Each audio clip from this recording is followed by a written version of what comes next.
We're going to talk recruiting fallout of that Miami FSU game. DJ Picket, the 5-star corner committed to LSU, was in Gainesville, much anticipated visit. You and I talked about this one literally all summer. So what are you hearing on DJ Picket coming out of this UF Miami game?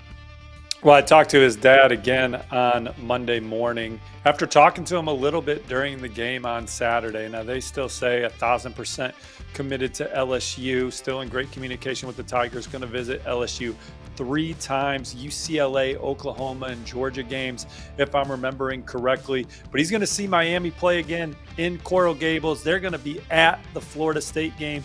And Mario Cristobal has taken the bull by the horns in that recruitment since he's committed to LSU. Cristobal was the lead recruiter regardless on any blue chipper.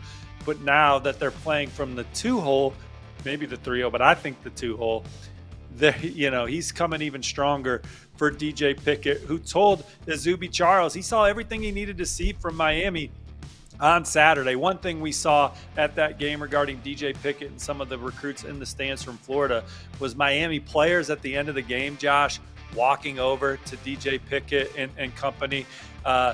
Talked to his dad about that. Justin Scott is the roommate of DJ Pickett's cousin, Booker Pickett Jr., so they've gotten a chance to know Justin Scott. He was just coming over to say hello. Justin Scott was able to get over and say hello. Booker Pickett tried to come over and say hello. By that point, Florida was on to it all, was able to set up a little bit of a barricade to stop the Miami players from coming over. They couldn't stop the Miami players from yelling, "Come to the U, don't go here." But Miami's got a lot of momentum from this game, as we said they would. They look terrific. They look like the favorite in the ACC right now, which puts them in the college football playoff as a top 4 seed. And if Mario Cristobal and Miami are a top 4 seed in the college football playoff, it is going to be a hell of a close on the recruiting trail. And DJ Pickett is someone that they're going to go after as hard as anybody, the number 1 ranked player in the state, number 1 corner in the country per the On3 industry. And they're going to get back for what should be an amazing atmosphere in Coral Gables when they host Florida State. Yeah, what was going on there at the end of the game? We saw some of the Miami players running over, trying to high-five some of the Miami recruits.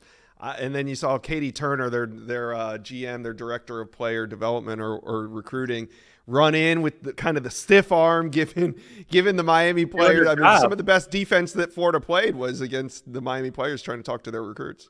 Well, she was doing her job. And look, Florida's got a chance. They got 11 more games to rewrite their narrative of how people were going to see them this season. But that was a blow for them in front of all those recruits to lose the game in that fashion. Miami dominated them from start to finish. There wasn't much to cheer for Florida as that game went on. And for Miami, they were still throwing the ball with less than 2 minutes to go. So they were making a statement about what this football team's going to be like this year. And DJ Pickett and company saw it. His cousin, Cannon Pickett, 2026 offensive lineman, was right next to him in the stands as Justin Scott and Booker were trying to come over and say hello to those guys. Look, LSU also will have a chance to rewrite their narrative for this season after losing a tough one to USC there on Sunday night. But Miami's going to battle them for DJ Pickett. All right. Who else does a game like this have an impact on when we're talking Florida, Miami recruiting? We talked a lot about this on our live recruit reaction show that we did on Saturday. People need to get that on their radar on this On3 Recruits YouTube channel. Hit like and subscribe so you are alerted when we go live after big games. A lot of Miami talk on there. I think the big name that I'm looking at moving forward is Joshua Moore, because receiver is such a position of need for Miami moving forward. It's a position that they've identified as we need to hit big here at the end of the 2025 cycle and in the transfer portal following the season. Joshua Moore is committed to Florida right now. Miami, probably the runner-up. His family was on the Miami campus days before he committed to Florida. So there was a lot of interest.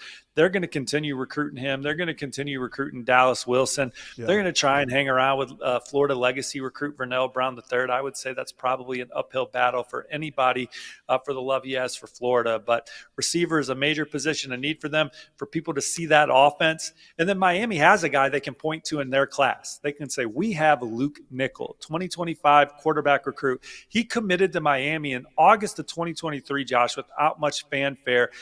He was not a state champion quarterback at that time. He was a young man that went to Miami's camp, threw well in front of Shannon Dawson, Mario Cristobal and company, said he wanted to commit. They were happy to take him, and we saw why last fall when he threw for almost 4,000 yards, leading Milton High to a state championship in the Peach State's largest class.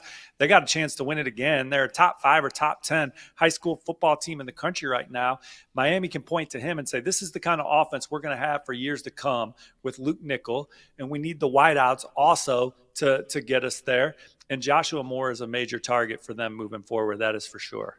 Yeah, you mentioned Vernell Brown being a tough flip, but what about Ben Hanks? I know he's a legacy prospect too. He committed to Florida not too long ago, and it was a really tough decision for him between Miami and Florida. And I know he's a legacy, but I think they maybe have a better shot at flipping Ben Hanks than they do a Vernell Brown. In my opinion, I agree with you. And I think Miami kind of viewing a lot of these recruitments, similar to Florida, really going into the season, like we're going to play the long game with a lot of these guys. They thought around both programs, a lot of optimism and excitement coming into the season, ton of confidence around Miami. When you talk to people in that building, when we get this thing rolling, when we have the year we want to, when we have the year we know we're going to have this year, talking to people around that program all summer about Miami, Ben Hanks is a guy that they're going to play the long game on and play well this year, continue to recruit him. His sister, his twin sister, is a big part of that recruitment. She's going to play volleyball in college. Can they play together? Who's the program that's going to be able to accommodate that? There's all kinds of moving parts with the Ben Hanks recruitment, but he's one of the top 10 corners in the country to play the defense you want to play.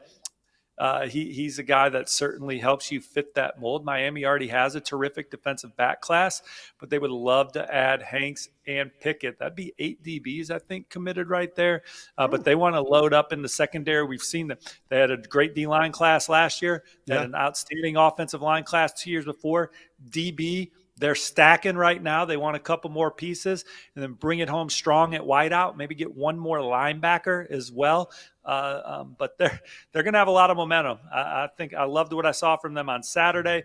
Then talking to them internally, they knew that was going to happen. So you feel really good about that now moving forward. They just got to go out and execute on Saturdays now, and we know they'll crush it on the trail. They had a top 5 class last year, Josh, without this on-field momentum.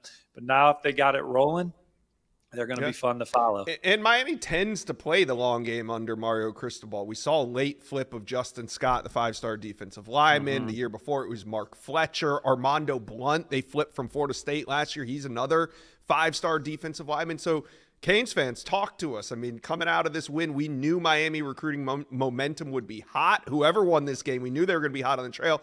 So talk to us. Who's your big-time targets you want to play the long game on? Let us know. Comment section below.